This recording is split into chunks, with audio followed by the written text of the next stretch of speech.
The fashion world often looks perfect from the outside, filled with beauty, luxury, and fame. But behind the lights, cameras, and magazine covers, some stories end in tragedy. In this video, we'll look at 5 real cases of famous fashion models whose deaths were disturbing, mysterious, or violent. These are not rumors or tabloid fiction. They're true events that expose a much darker side of the industry that most people never see. 50 years ago this week, actress Sharon Tate was murdered along with 4 friends in her Los Angeles home. The murders were among 7 carried out over 2 nights in the city by followers of cult leader Charles. In the summer of 1969, a nightmare crept into Los Angeles. The illusion of safety shattered overnight. What seemed like a random act of cruelty quickly revealed itself as something far worse, a calculated killing spree orchestrated by a manipulative madman. Over 2 nights, 7 lives were taken. The brutality was unthinkable. The names of the victims would become infamous, but their killers even more so. On the night of August 8th, 4 figures moved silently through the Hollywood Hills: Charles Tex Watson, Susan Atkins, Patricia Krenwinkel, and Linda Kasabian. They weren't lost or high. They were soldiers, following the orders of Charles Manson, a failed musician turned cult leader who had twisted a commune into a deadly following. Their target: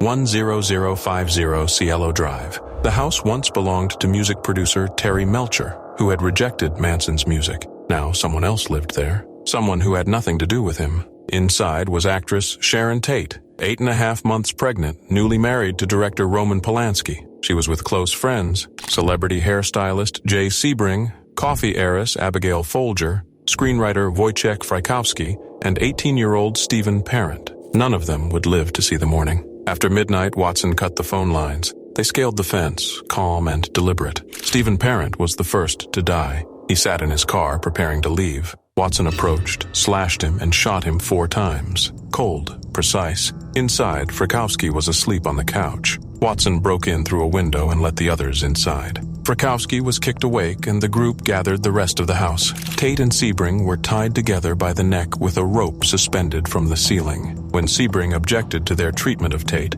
Watson shot him and stabbed him 7 times. Abigail Folger handed over the $70 in her purse, but it made no difference. She was dragged outside and stabbed 28 times. Frykowski tried to flee but was shot, bludgeoned, and stabbed, minus 51 times in total. The attack was so violent that Watson's gun broke. Sharon Tate begged for her life and for her unborn child. She offered to be taken hostage, but her pleas meant nothing. She was stabbed 16 times and still alive when they hanged her with the rope. Her cause of death: massive hemorrhage. Before leaving, Atkins smeared the word pig on the front door in Tate's blood. It was a message, a misdirection.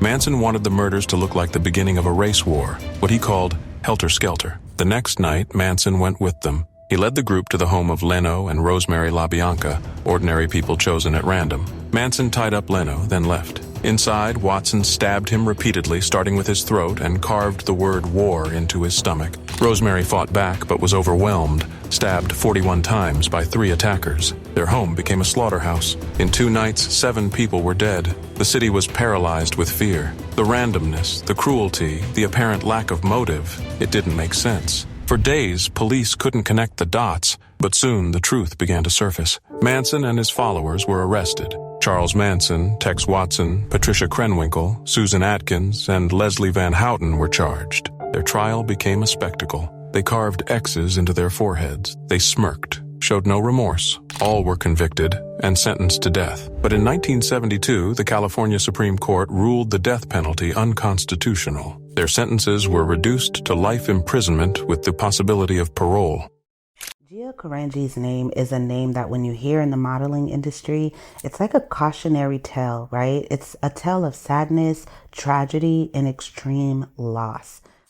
It was January 1978 in Philadelphia, and a small nightclub was pulsing with music. 17-year-old Gia Karangi wasn't like the rest. She wasn't trying to charm anyone. That night, she caught the eye of Morris Tannenbaum, a local hairdresser and part-time photographer. He asked if he could take her picture. The photos Maurice took floated from hand to hand, eventually landing in front of Arthur Elgort, a top fashion photographer in New York. Within months, Gia had left Philadelphia and moved to the city. It didn't take long for her to break through. By the end of that year, she was the industry's new obsession. She signed with Wilhelmina Cooper, a former supermodel turned agency powerhouse. But Wilhelmina wasn't just a manager. She became something Gia hadn't had in years, a steady presence, a kind of mother figure, one Gia clung to more tightly than anyone realized. Gia's real mother had walked out of her life when she was 11. The wound never really healed, but the fashion world didn't ask about wounds, it only wanted beauty. And Gia had it in abundance. She was fierce, rebellious, effortlessly photogenic. Brands like Versace, Dior,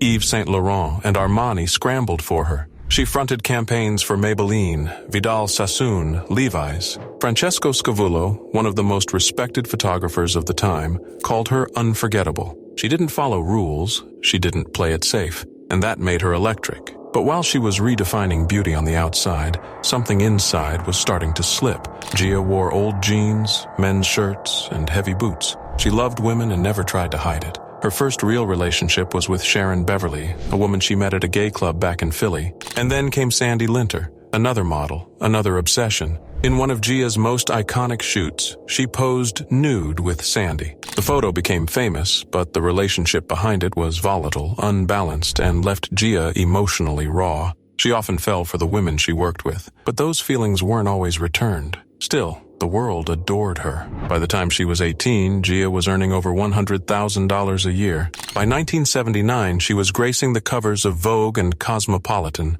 Some called her the first true supermodel, but behind the glamour, Gia was slipping into darkness. She had already begun using by then marijuana, pills, whatever dulled the edges, and in places like Studio 54, temptation was everywhere. The drugs got stronger. Once, during a Vogue shoot in 1980, she simply climbed out of a window and vanished. That same year, Wilhelmina Cooper died. For Gia, it was like losing her anchor. Whatever balance she had was gone. The substances took over. Her face became puffy. Her arms bore track marks. During one Cosmo cover shoot, Scavullo had her hide her arms behind her back. The dress she wore wasn't picked for fashion. It was chosen to cover the damage. In 1981, she was hospitalized for an infected wound. That same year, she was arrested for driving under the influence. She switched modeling agencies, but the calls stopped coming. Her final major job was a Vogue shoot in 1982. After that, silence. Gia returned to Philadelphia. She entered rehab. For 7 months, she was clean. She worked retail, then in a nursing home cafeteria. But the industry had moved on. The spotlight had turned elsewhere, and Gia, still aching, still restless, began to spiral again. By late 1985, the money was gone. The fame had vanished. She was living on the edge in Atlantic City, sleeping outside, trading intimacy for survival. One night, she was attacked. In December, she was hospitalized with pneumonia. Doctors then discovered something far worse. Gia had contracted AIDS. Her body was already failing. In October 1986, she was admitted to a hospital in Philadelphia. On November 18th, she died. She was only 26. Her mother was by her side. No one from the fashion world came to the funeral. Francesco Scavullo, the photographer who once championed her, didn't even know she had passed until weeks later. Years later, in 1998, HBO released a film about her life. Gia, starring Angelina Jolie, captured the raw pain and defiant beauty that defined her. Jolie once said, "Gia didn't need anything to stand out. She was the drug."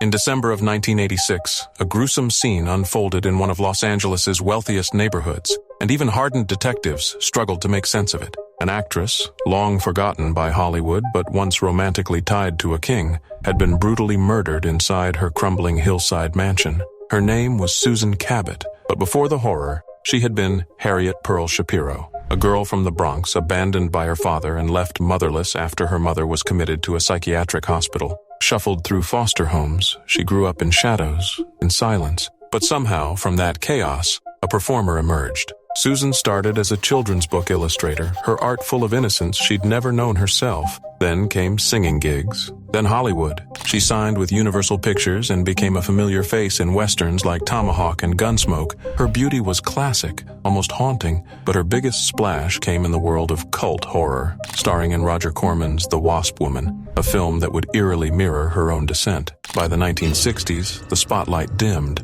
She slipped away from the public eye, retreating into a grand but deteriorating home tucked away in California's hills. And inside that house, Susan unraveled. The years weren't kind. Depression swallowed her. Paranoia twisted her thoughts. she became reclusive, suspicious of everyone. Her only connection to the outside world was her son, Timothy Roman, a boy who'd known pain before he could form words. Born with pituitary dwarfism, Timothy underwent controversial treatments using hormones taken from cadaver glands. He grew, yes, but the cost was horrifying. Years later, those same hormone batches were linked to Creutzfeldt-Jakob disease, a degenerative and fatal brain disorder. And as Susan's grip on reality loosened, Timothy's mind, too, began to fracture. Then came the night of December 10th, 1986. A 911 call was placed. A burglary, Timothy claimed. A masked man had broken in, attacked them. When paramedics arrived, Timothy stood calmly outside. The house was drowning in filth, rotting food, garbage, a suffocating stench of decay. And in the bedroom,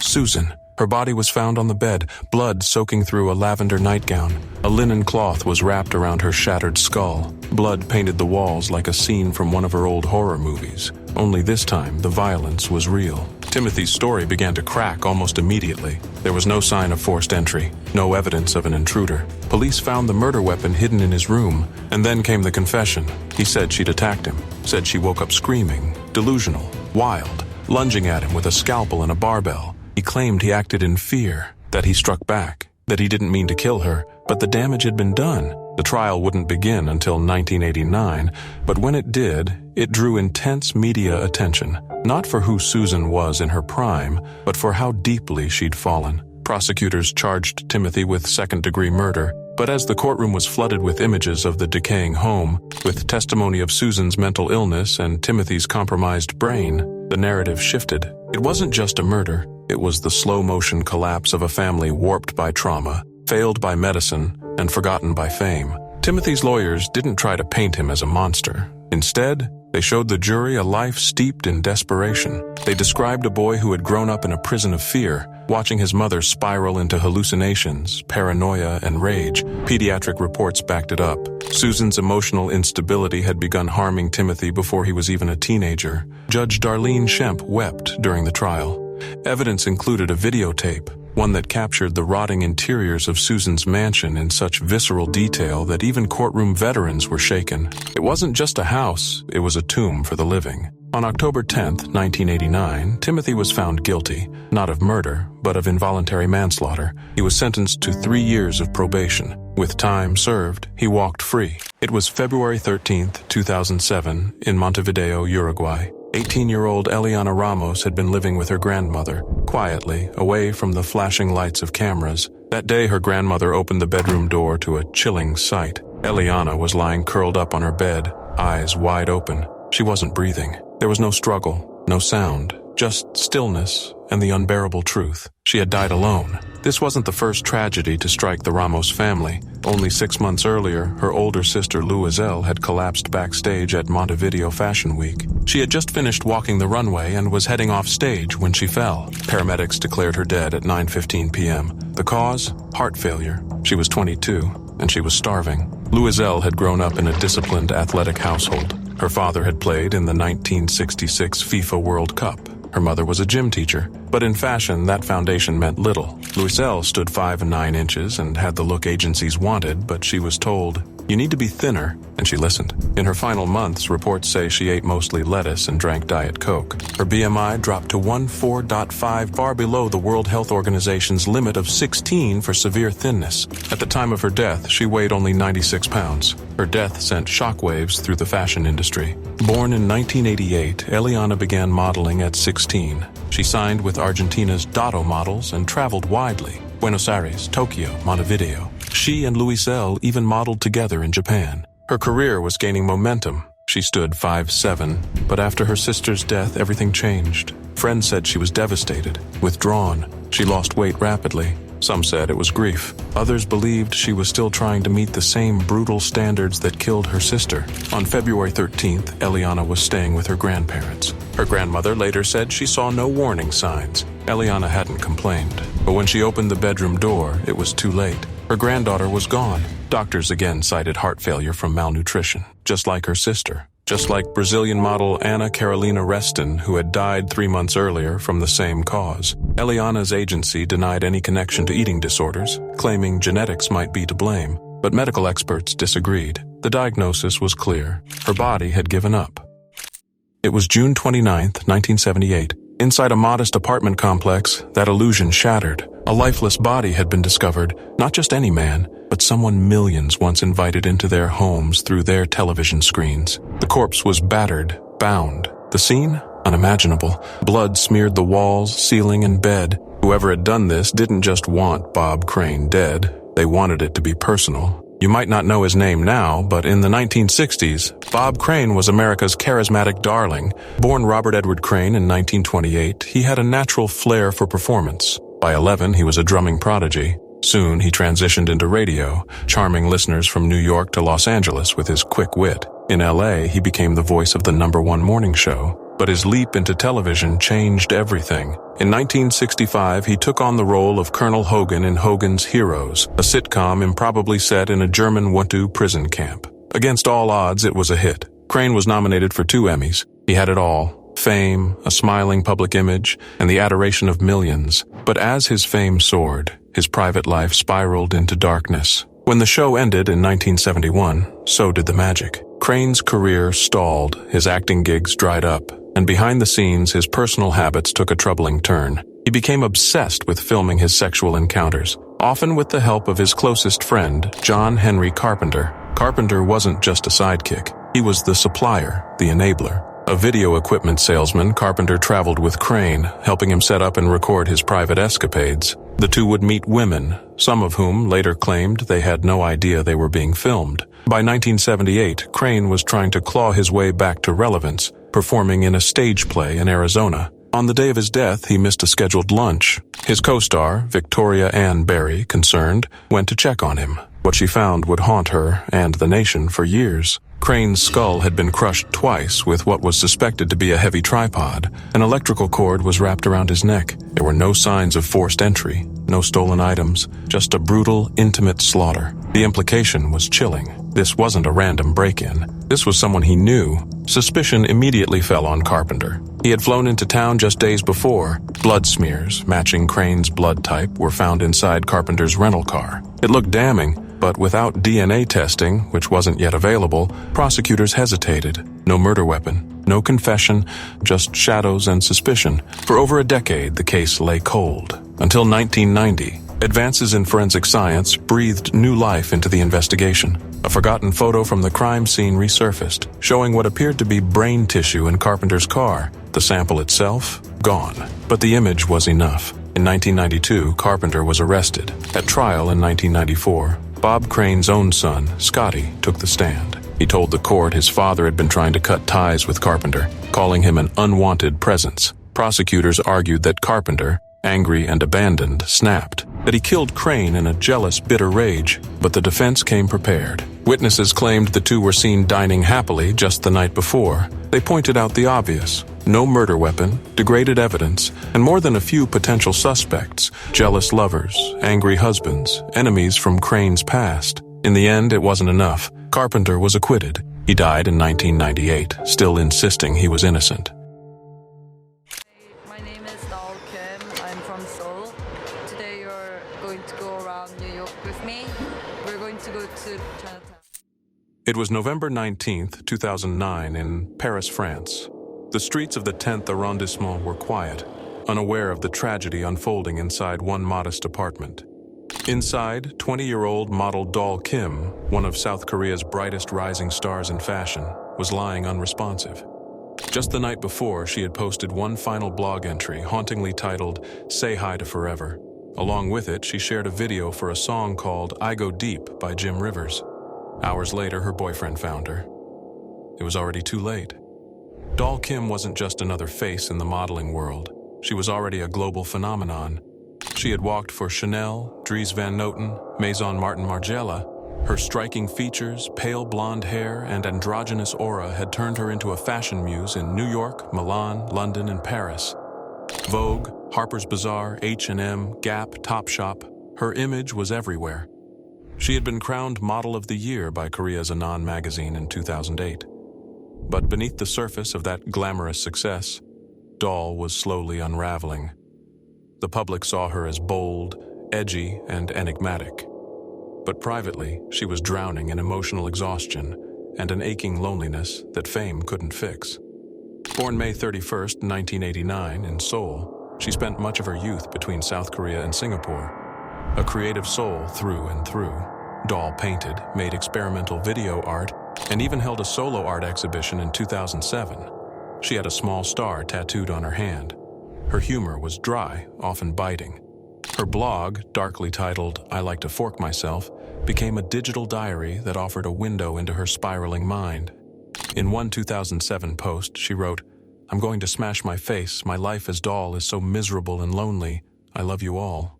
Then, almost reflexively, she edited the post to add, "Kidding, I'm fine, just tired." But the cracks in the facade were clear. These weren't attention-seeking rants. They were distress signals, scattered across the web, buried between Fashion Week updates and photo shoots. Even when surrounded by flashing cameras, makeup artists, and adoring fans, Doll confessed to feeling invisible. Her agency calls went unanswered. She couldn't sleep. The endless flights between Seoul, Paris, New York, and Tokyo had turned her into something more like a ghost than a girl. In October 2009, barely a month before her death, she blogged, "The more I gain, the more lonely it is. I know I'm like a ghost." Days later, she wrote, "Mad, depressed, and overworked." She was 20 and already tired of it all. Still, her career kept climbing. Campaigns for Topshop, Chanel, magazine covers in Australia, Russia, Korea. From the outside, she was a dream realized. On the inside, she was slipping. In a blog post dated October 15th, she questioned her entire existence. Freedom comes with such cost, but is it even freedom? There must be something wrong from the core. She had just returned from Seoul Fashion Week when she posted her final video. Then came the goodbye. Authorities said she left a note. The exact contents were never made public. But her agency issued a brief, cold message. She was a top model, a great friend, and that was it. But for those who had followed her, not just her modeling, but her words, her thoughts, her cries for help, the news hit like a punch to the chest. Her blog became a digital grave, overflowing with messages from strangers who felt like they knew her. She wasn't just beautiful. She was honest, unfiltered, human. In South Korea, her death wasn't just another headline. It opened wounds, conversations. She was the 9th public figure to die that year. Experts began pointing to the crushing weight of cultural expectations, the stigma around mental health, and the sheer lack of emotional support in industries like modeling and entertainment. Where we have done a deep dive into this case. John Sweeney was Dominique's boyfriend. He strangled her to death. It was October 1982 when the rising life of a young actress came to a brutal, heartbreaking end. She had just begun to carve her place in Hollywood, fresh off a role in the hit horror film Poltergeist, her name finally being whispered with promise. Dominique Ellen Dunn was born in Santa Monica, California, the daughter of Hollywood royalty. Her father, Dominic Dunn, was a famed writer and producer. Her brother, Griffin, would go on to direct and act in major films. By the early 1980s, she'd appeared in shows like Family and Breaking Away, and then came her breakthrough, the role of Dana Freeling, the teenage daughter in Poltergeist. She was on the cusp of something bigger. She had no idea the real horror was still ahead. In 1981, she met John Thomas Sweeney, a sous chef at the upscale restaurant Ma Maison. Their relationship burned fast. Within weeks, they moved in together, and that's when things began to unravel. Behind closed doors, the charm slipped away. What replaced it was something darker: jealous rages, sudden mood swings, terrifying violence. He wasn't just possessive, he was dangerous. By August 1982, the signs were no longer subtle. In one violent outburst, Sweeney tore clumps of Dominique's hair from her head. She ran to her mother's house, trembling and terrified, but he followed, banging on the windows, shouting. Friends begged her to stay away, and for a while she did. But like so many stories of abuse, she returned. Love and fear, guilt and hope. It's a vicious mix, and Sweeney wasn't done. A month later, he attacked her again. This time, he choked her until she could barely breathe. A friend witnessed her gasping for air afterward, her voice reduced to a hoarse whisper. October 30th, 1982. Dominique was at her West Hollywood home, rehearsing with fellow actor David Packer for a new miniseries. The evening was ordinary, lines being practiced, roles explored. Then the phone rang. It was Sweeney. He was coming over. Despite everything, she agreed to step outside and talk. Inside the house, David Packer waited. Minutes passed. Then he heard it. A sharp smack, a scream. then a sickening thud. Alarmed, he tried calling the police, but they told him it was out of their jurisdiction. With no help coming, he stepped outside and found Sweeney crouched over Dominique's limp body, his hands still on her, his voice eerily calm. "I killed my girlfriend." Paramedics rushed Dominique to Cedars-Sinai. 5 days on life support and then silence. On November 4th, her family let her go. She was 22, but the horror wasn't over. Sweeney was charged with first-degree murder. The trial should have been straightforward. The confession, the history of abuse, the eyewitnesses.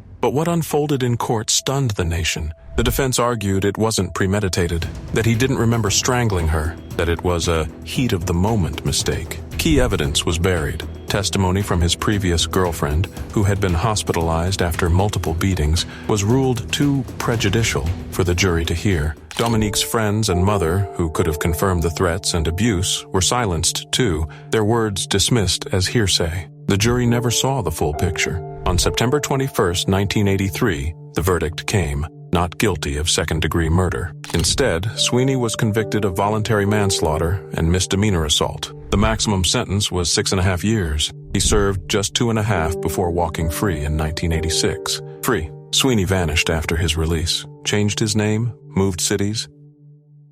It was 1999. In Jundiaí, a quiet town tucked away in Sao Paulo, Brazil, 13-year-old Ana Carolina Reston was just a schoolgirl with big dreams and a delicate frame. That day, she stepped onto the stage of a small-town beauty contest, her parents cheering from the crowd, unaware that this crown would be the start of a dream that would one day turn into a nightmare. She won, Queen of Jundiaí. It wasn't a major title, but to Ana, it meant everything. Soon she dropped her last name and set her sights on the modeling world. Her family lived modestly. Her father worked for a German firm, her mother sold jewelry, but when a talent scout offered agency connections for £100, they scraped together the money. Modeling came naturally to Ana. She was photogenic, poised, and driven. Though barely over 5'6", she added a few inches on paper, a white lie that opened real doors. By 2003, she was working with Elite, one of the world's top agencies. That same year, at just 18, she flew alone to Guangzhou, China for her first international shoot. There, at a casting call, someone told her she looked fat. Just one word, but it shattered her. In a letter to her mother, Ana wrote she felt small and lost. That single comment triggered a downward spiral. Ana began to change. She started eating less, withdrawing from others. Friends and colleagues noticed. Journalist Laura Ancona recalled meeting her in 2004 and finding her distant and gaunt. Ana was surviving on juices, apples, and tomatoes. Behind the Fashion Week glamour, she was falling apart. Her aunt later said girls were being sent abroad with no support. Dr. Marco Antonio Di Tommaso noted the dangerous extremes models faced, starving themselves, fainting backstage, abusing pills, all to stay thin. Ana, now her family's main income source, felt immense pressure. Their savings had been stolen. Her father's health declined. She took a job in Mexico despite warnings she wouldn't fit the market's body standards. She returned home disillusioned, and her appearance shocked her family. In 2006, she stopped modeling and took small promo jobs.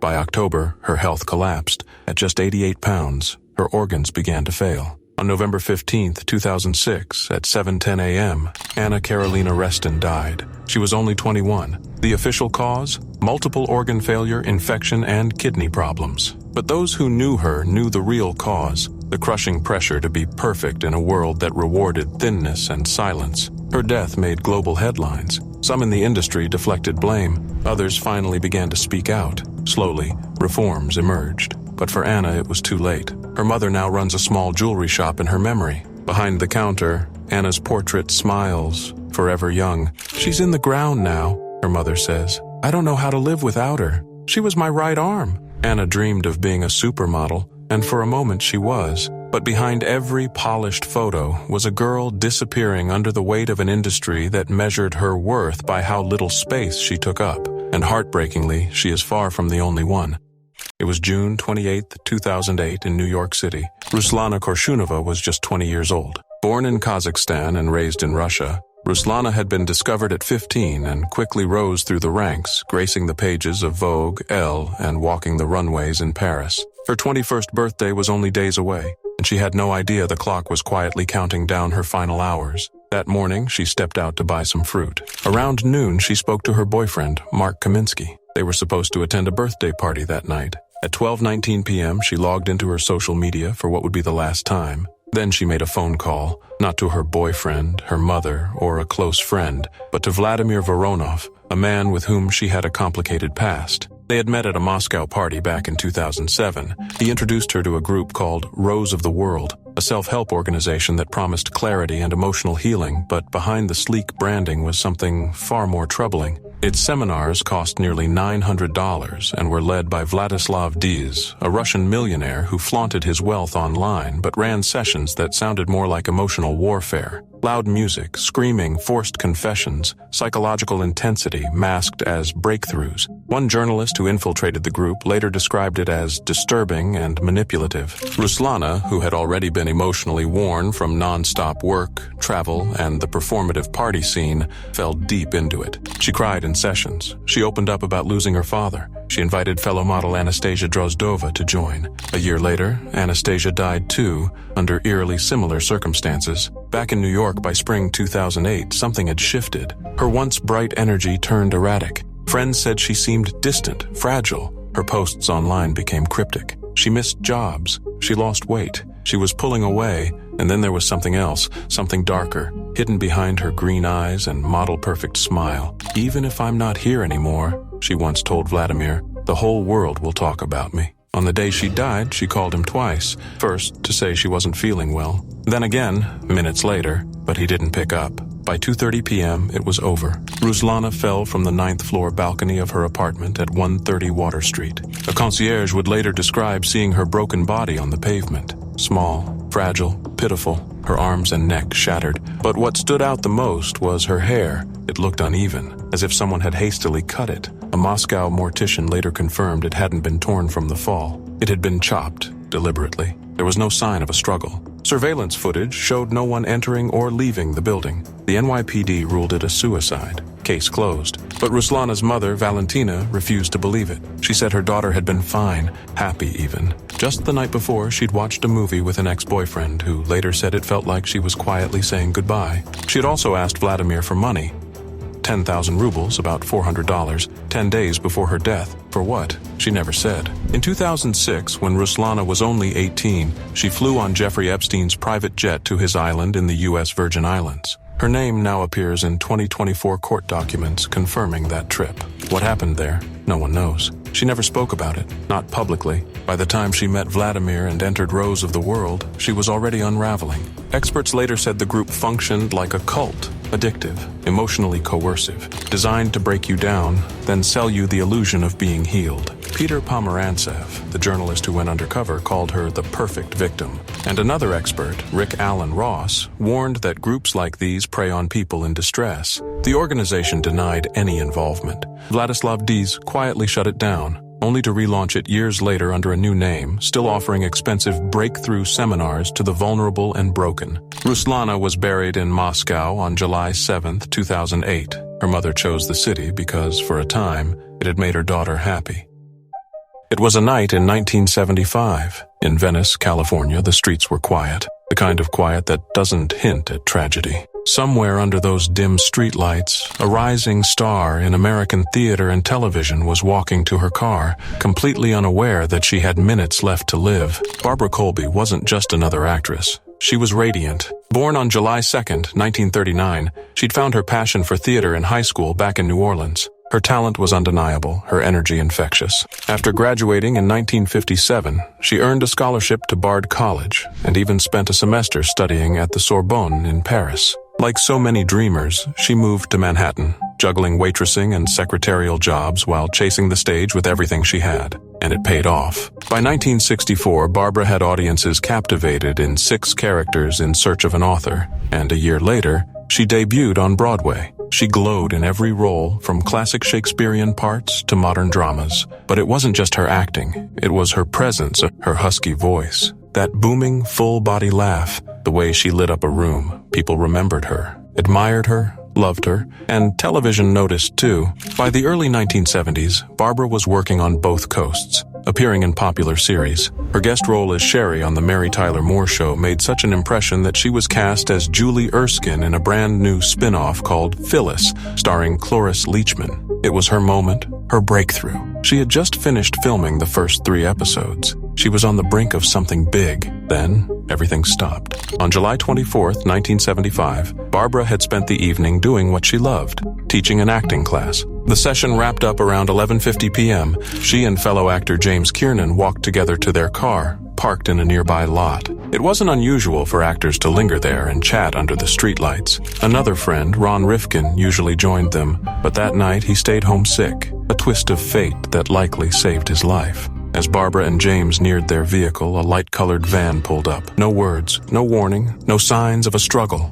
2 men stepped out and opened fire. A single bullet struck Barbara, through her left arm, into her chest, puncturing her lung. She collapsed. James, too, was shot. A nearby resident heard the screams, the shots, and called the police. When officers arrived minutes later, Barbara was gone. She was just 36 years old. James was still alive, barely. He was rushed to David Brotman Memorial Hospital, but he died at 1:32 a.m. In his final moments, he told police what he could. He didn't know the men. The attack was fast, silent, and terrifyingly deliberate. Authorities launched a manhunt. 6 young men were arrested and questioned, but nothing stuck. No motive, no link, no justice. Was it a case of mistaken identity, a random act of violence, or something far more personal, far more sinister? Decades later, no one knows. The murder stunned Hollywood. Her colleagues were devastated. The world never got to see what Barbara Colby was truly capable of. The first 3 episodes of Phyllis aired posthumously that September. Viewers watched her on screen, smiling, glowing, unaware that the woman they were falling in love with had already been taken.